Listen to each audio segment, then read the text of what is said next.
श्री कृष्ण कहते हैं, कर्म वह फसल है जिसे इंसान को हर हाल में काटना ही पड़ता है। जो जैसा कर्म करता है उसे वैसा ही फल मिलता है, फिर चाहे वह राजा हो या रंक हो। इंसान को अपने कर्मों का फल निश्चित रूप से मिलता है। इसलिए हमेशा अच्छे बीज बोए ताकि फसल अच्छी हो। अच्छे कर्मों के माध्यम से हम सुख, शांति और समृद्धि प्राप्त कर सकते हैं और बुरे कर्मों से हमारे जीवन में दुख, कष्ट और विपत्ति आती है। कर्मों का यह चक्र जन्म जन्मांतर से जुड़ा होता है और इसलिए इसे कर्मवर्धन कहा जाता है। श्री कृष्ण कहते हैं, मैं किसी का भाग्य नहीं बनाता, हर कोई अपना भाग्य खुद बनाता है। आप आज जो भी कर्म कर रहे हो उसका फल आपको कल प्राप्त होगा और आज जो आपके पास है वह आपके द्वारा पहले किए गए कर्मों का फल है। श्री कृष्ण कहते हैं, तुम्हें सिर्फ अपने कर्म करने का अधिकार है। तुम्हारा काम केवल कर्म करना है। फल के बारे में चिंता मत करो। तुम केवल निस्वार्थ भाव से कर्म करो, केवल वही तुम्हारे हाथ में है। इस वाक्य का अर्थ ये है कि हमें अपने कार्यों को शुद्ध मन से करना चाहिए, बिना किसी व्यक्तिगत लाभ की इच्छा किए। सही कर्म वह नहीं है जिसके परिणाम हमेशा सही हो। सही कर्म तो वह है जिसका उद्देश्य कभी गलत ना हो। भगवान श्री कृष्ण कहते हैं, कर्म का फल अवश्य मिलता है और वह फल समय के अनुसार प्राप्त होता है। भगवान के फैसले पर कभी शक मत करना। अगर सजा मिल रही है तो गलती भी की होगी। प्रकृति हिसाब करती है, आप याद रखो या ना रखो, प्रकृति हमेशा याद रखती है। हमेशा अपने कर्म पर ध्यान दें। ऊपर वाला सब जानता है। ऊपर वाले की लाठी में आवाज नहीं होती पर असर पूरा करती है। श्री कृष्ण कहते हैं, फल की चिंता किए बिना अच्छे कर्म करो, क्योंकि व्यक्ति का कर्म हमेशा अच्छे फल ही दिलाता है। जल्दबाजी में कोई भी कार्य ना करें, क्योंकि जल्दबाजी में किया गया कार्य घातक हो सकता है। वो कभी सही नहीं होता। इसीलिए किसी भी कार्य में धैर्य की जरूरत होती है, क्योंकि धैर्य ऐसी शक्ति है जिससे व्यक्ति की आत्मा सफल बनती है। जल्दबाजी में यदि कोई चीज़ मिल भी जाए तो उसका कोई महत्व नहीं होता। जीवन में धैर्य का क्या महत्व है और धैर्य क्यों जरूरी है?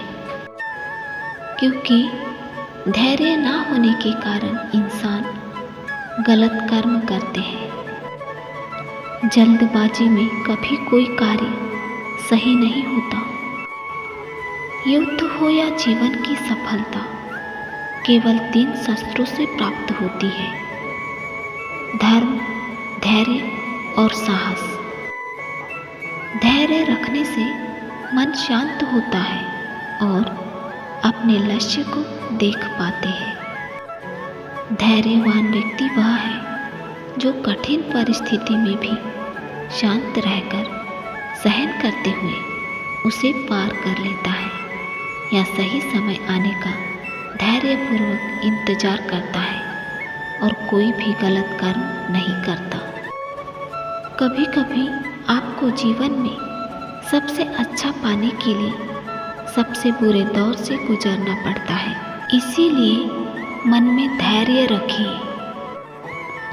भगवान कभी भी किसी इंसान के अच्छे कर्मों को नज़रअंदाज नहीं करते। भगवान इंसान के अच्छे कर्मों का फल अच्छा ही देते हैं, लेकिन इंसान इस बात को समझ ही नहीं पाता कि भगवान हमें क्या और किस रूप में दे रहे हैं। श्री कृष्ण कहते हैं, समय आने पर सबको मिलता है। समय से पहले की चाह ही दुख का कारण बनती है। इसलिए अच्छे कर्म कीजिए, फल की चिंता मत कीजिए, कर्म का फल अवश्य मिलेगा। अगर आप अच्छे कर्म करते हैं तो भगवान की कृपा सदैव आप पर बनी रहती है। आपको अच्छे कर्म करने से कभी भी पीछे नहीं हटना चाहिए। अच्छे कर्मों का फल भी इसी जन्म में ही मिलता है।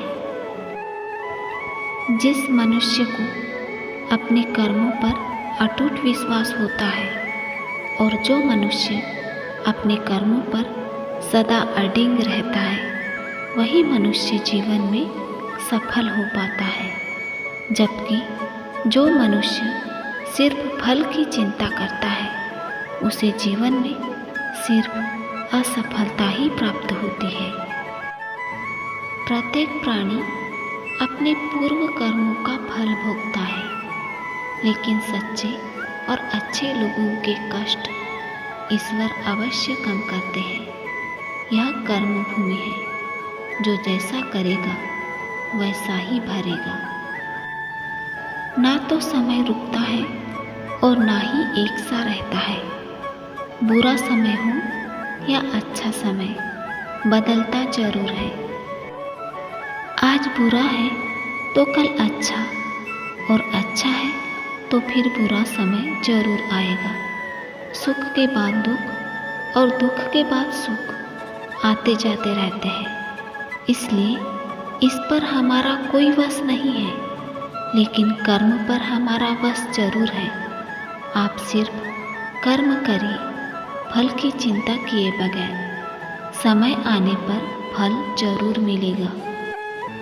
अगर कोई अच्छा कर्म करता है तो उसके साथ अच्छा ही होता है, और इसके विपरीत यदि कोई व्यक्ति बुरे कामों को अंजाम देता है तो उसके साथ बुरा होना स्वाभाविक है। हालांकि कभी कभी अच्छे कर्मों को अंजाम देने के बावजूद अक्सर इंसान के साथ बुरा ही होता है, जबकि किसी बुरे इंसान की जिंदगी में सब कुछ अच्छा ही होता है। अब सवाल ये आता है कि अगर किसी जीव को उसके कर्मों के आधार पर उसका फल मिलता है, तो फिर ऐसा होने के पीछे क्या कारण है? दोस्तों, कहीं ना कहीं आपका भाग्य आपके पूर्वजों के कर्मों से जुड़ा हुआ है।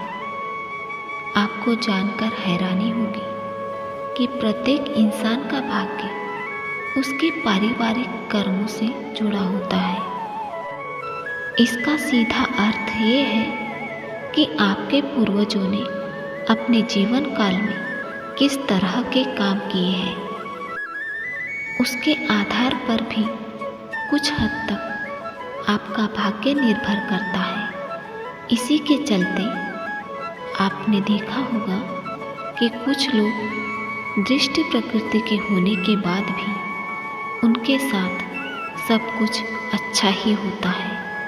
ऐसा इसीलिए क्योंकि भूतकाल में उनके पूर्वजों ने निश्चित रूप से अच्छे काम किए होंगे। इसके साथ ही सबसे बड़ा सत्य ये है कि इन सारी चीज़ों से इंसान को कभी भी बेहद खुश या विचलित नहीं होना चाहिए, क्योंकि अंत में इंसान के खुद के कर्म से ही उसके भाग्य का निर्धारण होता है। जो जैसा बोएगा वैसा ही पाएगा। अपने कर्म का फल इंसान को निश्चित रूप से मिलता है, बस सही समय का इंतजार करना होता है। कर्म कभी भी किसी इंसान का पीछा नहीं छोड़ता। वो लौट कर वापस जरूर आता है। हर मनुष्य को अपने कर्मों का फल भोगना ही होता है। इसीलिए अच्छे कर्म करना आवश्यक है और बुरे कर्मों का त्याग करना ही सर्वोत्तम है। युद्ध हो या जीवन की सफलता केवल 3 शस्त्रों से प्राप्त होती है: धर्म, धैर्य और साहस। कोई भी व्यक्ति जन्म से नहीं बल्कि अपने कर्मों से महान बनता है। धर्म चाहे जो भी हो, अच्छे इंसान बनो। हिसाब हमारे कर्म का होगा, धर्म का नहीं। जो मिल रहा है तुम्हें वो तुम्हारे लिए बेहतर है, ये तुम नहीं जानते, पर देने वाला बखूबी जानता है। इसलिए व्यर्थ की चिंता छोड़िए और अपने अच्छे कर्म कीजिए। कर्म करो, फल की चिंता मत करो। गीता में कहा गया है, कोई भी अपने कर्म से भाग नहीं सकता। मनुष्य का जीवन केवल उसके कर्मों पर चलता है। जैसा कर्म होता है वैसा उसका जीवन होता है। श्री कृष्ण कहते हैं, कर्म की पूजा करो, मैं तुम्हारे साथ सदैव खड़ा रहूँगा। व्यक्ति के विचार ही उसके चरित्र का निर्माण करते हैं। यदि विचार स्वच्छ है तो चरित्र स्वतः ही सुंदर हो जाता है। मनुष्य का धर्म है केवल कर्म करना। कर्म के अनुसार ही फल अवश्य मिलता है। श्री कृष्ण कहते हैं, व्यक्ति का काम है कि निस्वार्थ कर्म करते जाना। उसका परिणाम समय आने पर आपको सही मिल जाएगा। निश्चिंत रहिए।